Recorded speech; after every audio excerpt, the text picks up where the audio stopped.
république de Bastille, on est toujours dans la Révolution française, sauf que là on n'est plus en 89, on est en quelques années après, on est en 92. Et là, en fait, c'est la première République française, c'est l'Assemblée constituante. Et donc, vous allez retrouver des figures assez connues pour certaines d'entre elles, et on va les incarner dans ce jeu. Donc, en l'occurrence, Caillou, Pierre, tu vas être Robespierre. Et Robespierre Yes. va représenter les montagnards, la montagne qui est symbolisée par le petit cube rouge au Parlement sur le plateau central. Brissot en face, qui est un petit peu son opposant de départ, lui va incarner les Bleus, ça va être les Girondins, à l'autre côté du Parlement. Sieyès, qui est en blanc, lui va incarner la plaine ou le marais, parfois il est appelé des deux façons, donc au centre du Parlement. Et enfin, et là j'ai envie de dire que c'est un peu l'avantage de cette soirée et de cette partie ensemble, parce que je ne suis pas sûr qu'il y aura d'autres occasions où on pourra présenter ce jeu à quatre. Mhm. La quatrième personne, en l'occurrence moi, va incarner Lafayette. Donc Lafayette, plutôt d'ordre militaire. Lui, il va être de couleur noire et donc, comme vous voyez, il ne va pas être représenté au Parlement. Alors c'est à la fois historique et thématique et mécanique du moins. Alors thématiquement, c'est parce qu'en fait, à ce moment-là, il est plutôt parti à l'étranger. Il est revenu ponctuellement au Parlement, mais il n'a pas trop voulu mettre les mains dans la terreur. Il voyait bien que c'était le bordel en France.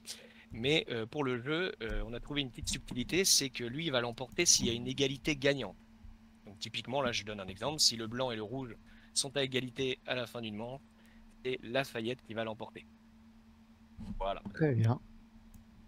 Donc Ok, ok. ça, c'est un petit peu pour la présentation des personnages. Bon, du coup, j'enchaîne sur les règles, vu que je suis bien parti. Je t'en prie, Euh, je faisais juste un oui, petit vas-y. détail pour le live. Oui, Faut que je me log et tout pour écrire dans le chat, donc je ne pourrai pas écrire dans le chat. Je suis désolé. Donc si je réponds très pas, bien. je suis Il n'y a désolé. pas de souci. Pas de souci. Il n'y a pas de problème. Donc du coup, Terreur, c'est un jeu qui mêle plusieurs mécaniques. Il y a en gros de l'initiative, de la gestion de main, de la majorité, de la gestion de ressources, du placement. Bon voilà, il y a plusieurs mécaniques, mais on va dire condensées, épurées pour que ce soit le plus accessible possible. Votre objectif, ça va être de survivre à la terreur, parce que forcément c'est une période de chaos politique complet. Et bah, vous voyez bien, hein, il y a une guillotine, c'est pas pour rien. Il y a des gens qui vont malheureusement y perdre la tête en étant condamnés pour être soit monarchistes ou contre-révolutionnaires. Donc votre objectif, ça va être de faire le tour du plateau en obtenant des points de victoire. Et pour cela, il va y avoir plusieurs façons de les obtenir. Donc j'en ai parlé tout à l'heure. La première, ça va être d'obtenir des majorités au Parlement. En fait, à chaque fin de manche, on va vérifier qui est en tête. Donc là, dans l'exemple, ça serait le blanc. Et cette personne va obtenir des cubes de majorité. Donc il y en a trois dans le jeu. Et donc il y aura trois manches. Imaginons la CIS est en tête, il récupère le cube, il va le prendre et il va le mettre sur son plateau. Ici, voilà. Et en gros, si tu peux dézoomer un peu sur CIS, un peu. Désolé, attends, je faisais des réglages à Ah, côté. il n'y a pas de souci, il est à gauche, voilà. En gros, sur chaque plateau de personnage, vous voyez, vous avez Ah. trois chiffres, 6, 13 et 21. Et en l'occurrence, c'est le nombre de points de victoire que peuvent vous rapporter les majorités si vous les cumulez uniquement. Ah, c'est pas une carte. Donc, Ok. je précise un peu, c'est-à-dire que si c'est votre première majorité, qu'importe la manche, la première, la deuxième, la troisième, vous gagnerez 6 points de victoire. Si c'est la deuxième, vous en gagnez 6 plus 13, donc 19. Et si vous arrivez, parce que vous êtes vraiment très fort, à avoir les trois majorités du jeu, vous aurez 6, 13, 21, vous aurez 40 points de victoire. Dans ces cas-là, vous ferez tout le tour du plateau. Voilà, donc ça c'est une des Ok. façons de gagner au jeu. La deuxième façon, qui est beaucoup plus simple et beaucoup plus autonome, c'est de défendre la patrie contre les envahisseurs, les monarchies européennes qui attaquent la France à ce moment-là. Et en l'occurrence, vous voyez, il y a des ressources dans le jeu. Et il y en a une d'elles qui se trouve être des épées. Donc tout simplement, à chaque fois que vous allez consommer des épées, une épée, c'est un point de victoire. Donc là, voilà, si vous voulez stocker, proliférer des ressources et être autonome, c'est plutôt là-dessus que vous allez vous embarquer. Ok. Troisième façon d'avoir des points, la monnaie. Alors la monnaie, c'est presque la même chose que les épées, à la différence que il va vous falloir une carte pour pouvoir les consommer, pour vous autoriser à dépenser ces cartes, ces ressources, pardon.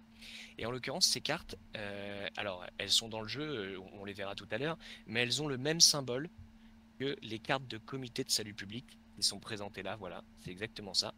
Si vous arrivez à jouer une carte avec ce symbole, vous pourrez acheter une place au comité de salut public, donc une haute instance politique. Donc vous voyez, c'est assez intéressant, hein, pour 3, 6, 9 ou 12 pièces d'or, vous pourrez avoir 4, 8, 12 ou 16 points de victoire. Je précise d'ailleurs que tous les points de victoire sont comptés au fur et à mesure, donc ne vous inquiétez pas, on ne peut pas vous piquer des points de victoire, ou il n'y aura pas des points de victoire cachés révélés à la fin de la partie. Donc, alors il y a un peu de ce qu'on appelle du tech date, c'est voilà, il n'y a que 4 cartes, donc à partir du moment où les 4 cartes sont parties, c'est parti, hein, vous ne pouvez pas les récupérer. Ok. Et enfin, dernière façon, forcément thématique pour gagner des points de victoire, la guillotine. Alors la guillotine, ça se fait de deux façons, enfin plutôt en deux temps. D'une part, il va y avoir la capture. Alors là, je vais plutôt regarder l'aide de jeu. Vous voyez, sur l'aide de jeu, vous avez un symbole tout en bas de la carte où c'est marqué capturer.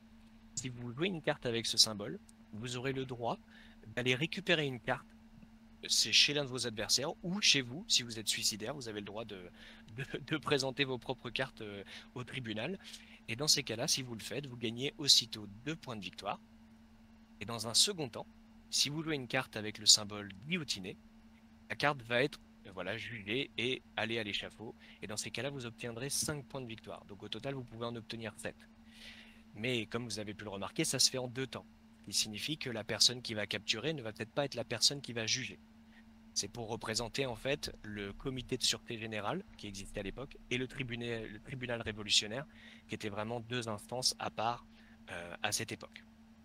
Ça va ça pour les points de victoire? Ça a l'air d'aller. Très bien. Alors maintenant, comment qu'on joue à Terreur?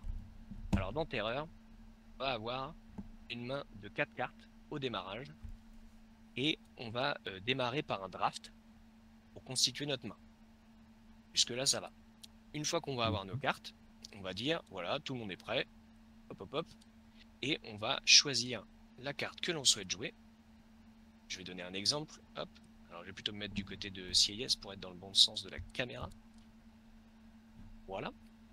Donc là, premier tour, tout à gauche de votre plateau, vous mettez la carte face cachée. Lorsque tout le monde est prêt, on va révéler notre carte. Et sur la carte, vous allez avoir différentes informations. Je vais en prendre deux côte à côte pour faire une comparaison. Je l'ai déplacé pour le. Je l'ai juste déplacé pour qu'on les voit, sinon il y a la caméra dessus. Il n'y a pas de souci.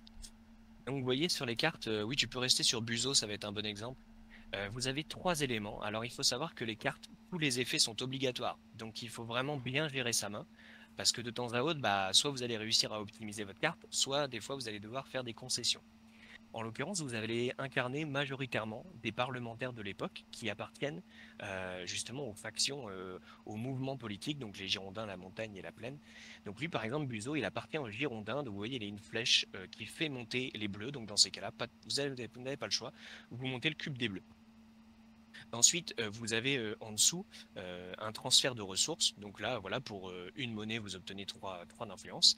Et vous avez un numéro. Et ce numéro, c'est l'initiative de votre carte. C'est la vitesse d'exécution de votre carte. Il n'y a pas de premier joueur dans ce jeu. La personne qui aura la valeur la plus basse va jouer en premier. Donc ça va être assez important dans les chaînes de conséquences que vont avoir qui va se produire devant le jeu.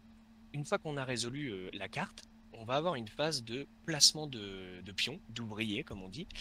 Vous avez chacun un petit pion. Et en fait, le petit pion, vous allez le placer sur un des 4 lieux du jeu. Soit pour récupérer de l'influence, soit récupérer de la monnaie, de l'épée ou du pain. 4 ressources du jeu. Vu qu'on joue à 4, on peut être maximum 3 par lieu. C'est toujours autant que le nombre de joueurs moins 1. D'accord? Donc on ne pourra jamais être tous les 4 sur un même lieu. Une fois que vous avez placé votre petit ouvrier, que vous avez récupéré la ressource, vous allez piocher dans une rivière de cartes. Et là, cette fois-ci, c'est le contraire. Il y aura autant de cartes que le nombre de joueurs, plus une. Donc il y en aura 5. Donc évidemment, l'initiative va aussi avoir un intérêt pour récupérer vos cartes, parce que vous en aurez toujours 4 en main. Okay. Alors, qu'est-ce que je n'ai pas expliqué? Il y a les ressources. Je vous ai expliqué la monnaie et le pain, l'épée, pardon. Mais je vous ai pas expliqué le pain, justement. Alors, le pain et l'influence, ils ont deux effets bien distincts, mais avec la même quantité nécessaire. Vous allez voir, si on retourne les jetons, on va avoir un numéro, là, ça va être 3. En fait, pour 3 pains ou 3 influences, vous allez pouvoir faire des effets. Pour 3 influences, vous pouvez monter ou descendre un cube de manière autonome au Parlement. Donc si vous avez Ok. plein d'influences, vous pouvez tout consommer et, on va dire, renverser l'Assemblée à votre avantage. Et pour 3 pains, vous avez le droit de réactiver l'effet du bas de l'une de vos cartes. Ok. Chaque carte ne peut être réactivée qu'une seule fois. Donc pour ne pas l'oublier, on va laisser le pain sur la carte. Là, si par exemple je refais la terreur, voilà, je mets le pain dessus, je refais la terreur, et je laisse le pain dessus pour savoir que j'ai réactivé la carte. Et justement, bah, ça me fait une transition parfaite parce que je n'ai pas expliqué ce que c'était que la terreur. La terreur, hop, et les sans-culottes, ce sont les deux derniers éléments que je n'ai pas expliqués. La terreur, ça permet de bloquer des lieux. Si vous foutez une terreur sur un des lieux, non seulement vous bloquez le lieu, plus personne ne peut y aller, vous compris, mais vous allez aussi récupérer la ressource de ce lieu. Si quelqu'un est présent dans ce lieu, il est obligé de partir. Et la terreur va s'en aller à la fin de la manche. Voilà, au bout d'un moment, la foule va se calmer quand même un petit peu. Elle va pas passer son temps à faire peur aux gens. Hop. Et le sans-culotte. Le sans-culotte, en l'occurrence, c'est le principal poste de dépense du jeu. Je vais essayer de vous retrouver une carte de sans-culotte. Hop, hop, hop, hop. Oh, non, c'est une terreur, c'est un sans-culotte. Voilà. Vous voyez, par exemple, là, on aurait 3 monnaies, 2 influences, une épée. À chaque fois, c'est 6 ressources. Dans ces cas-là, vous dépensez ces ressources et vous recrutez un sans-culotte. Et ce sans-culotte, vous le gardez jusqu'à la fin de la partie, il est à vous, voilà, il est votre partisan. Et le sans-culotte, à quoi il sert? C'est comme le pain, ça vous permet de réactiver une de vos cartes, mais vous pouvez aussi réactiver une carte chez un adversaire. Vous allez lui rendre visite. Le sans-culotte, il est un petit peu méfiant, et pas très certain que vous soyez un fidèle révolutionnaire. Du coup, il va aller vous rendre visite, et il va réactiver vos cartes à votre place. Voilà. Donc ça, c'est quand même assez intéressant si vous voulez avoir plus de latitude. Voilà, je pense que j'ai tout dit, on peut démarrer. Vous avez des questions? Juste les noms des lieux, enfin les lieux au milieu, ils ont des noms? Oui, alors le Parlement, en fait, je le dis pas pour pas qu'il y ait de confusion entre ce Parlement-là. En fait, l'influence représente le Parlement, mais par rapport au jeu, pour pas qu'il y ait de confusion, le Parlement, c'est vraiment ces 3 lignes. Ok. Mhm. Pareil, la monnaie, c'est le comité de salut public, mais pour pas qu'il y ait de confusion avec les cartes, je le nomme pas volontairement. Les épées, là, c'est une représentation de la fuite de Valmy, si je dis pas de bêtises. Donc en gros, c'est une des batailles qui a eu lieu durant la Terreur. Et puis là, le pain, enfin, c'est une représentation de la dette nationale, où vous avez en fait le tiers-état, la noblesse et le clergé, donc ça date plutôt de 89, qui portent du pain, parce que c'est la disette, voilà, le pays est en manque de nourriture, et en même temps s'endette. Voilà. Mais dans le jeu, on les nomme pas. On dit juste, je place mon Non, non, point il y en a sur le pas, il y pain a et pas puis besoin. Non, il n'y a pas besoin. Tu Et prends enfin, du il y a une pain. petite. je prends du Voilà, pain. tu prends du pain. Et il y a une légère asymétrie de départ. En début de manche, vous aurez une ressource de plus. Donc d'ailleurs, on peut se les donner. Sieyès aura une influence. Robespierre aura un pain. Hop là. Brissot aura une monnaie. Et puis Lafayette aura une épée. Voilà, c'est votre petit avantage de départ. Alors, je vais mélanger le paquet. Hop.